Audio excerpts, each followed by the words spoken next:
This is me, Katie Gilbreth. I'm a graduate student that, especially as an undergrad, had a passion for a little thing called the radio. I even had my own show with some other students called Lions After Dark at Commerce's radio station 889 KETR. One of my duties as a DJ and host was to find new music to play. As an avid music fan, I was not one who wanted to only play top 40s. Instead, I love to look for indie groups such as Cartel, and local music especially. For instance, I found a local show in Greenville, and a band was playing called The Outlaw. They eventually became Sacred Sound, and I played them on the show just to give them a little exposure.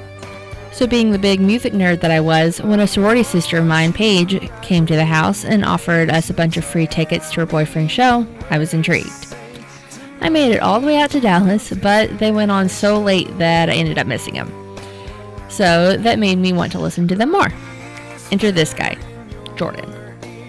Jordan and I were the same major, and he coincidentally was the drummer of the band, Tyler and the Tribe.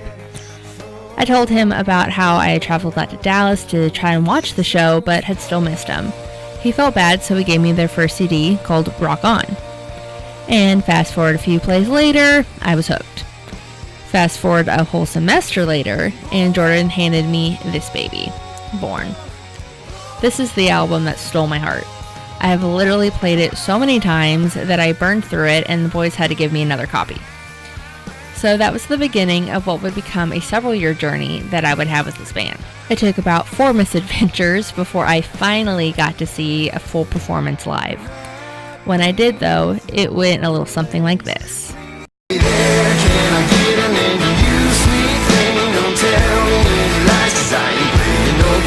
Saw you walking down the street just to break your necks, and all I wanna know is can I see you again? All I wanna know is can I see you without him?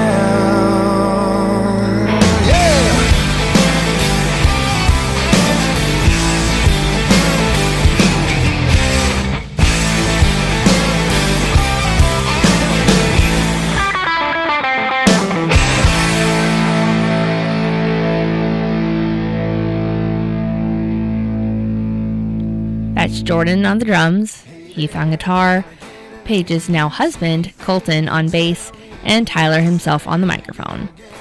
They're playing in a little bar in good old Commerce, Texas called The Drunken Mule. The first time I saw them play here, I went alone.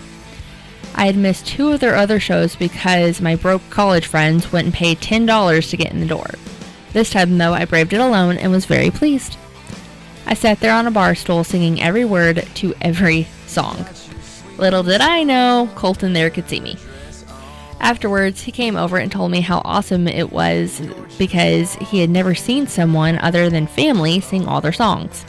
He then even offered me free tickets to their next show opening for Josh Abbott. I spent the next few minutes talking to the boys and then went on my way. That night left an impression on me, though. These guys were just starting off, but already I could see that they had what it would take to make it in the music industry. They were concerned about selling CDs as much as having a great time playing and interacting with their fans after the show. They were humble and polite and did not act like other acts that I had seen at other shows. I was even able to score an interview with them for my radio show. They filled me in about life on the road.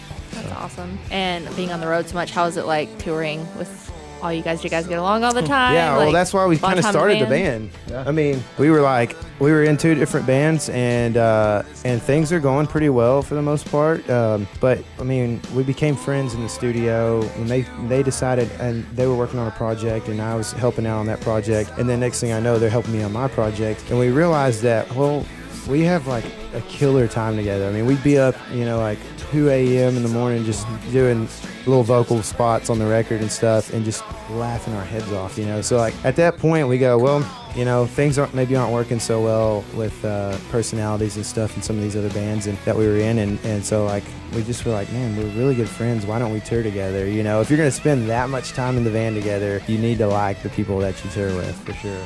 So. They talked about what it was like recording albums. So where do you guys actually record all of the music y'all are making right now? The music that on Born was recorded at a place called Austin Signal It's a studio down in Austin, in a really nice part of Austin where you try not to hit cars with your trailer when you're driving down there and stuff. But it's a really top-notch studio, and that's where we did Born. The whole time they were cracking jokes and just having a good time. I felt like a friend more than just a fan by the end of the interview. After that, I made sure to hook my co-host on them as well, so that their music would stay in rotation after I left, and I've managed to see them about half a dozen times in the past year. Their music connects with me. I can relate it to experiences in my life, and it doesn't sound like every other song on the radio. But what I've learned from them, I cherish more than their music. I learned that it's okay to follow your dreams. It takes hard work, and you have to leave behind family and friends for a life in a cramped tour bus. But if you really have a passion, you need to follow it. So I do thank them for filling my car with hours of road music and teaching me life lessons. To Tyler and the tribe, I wish you the best. Where are you now? Where did you go? I wish the best for you. Time sure takes a toll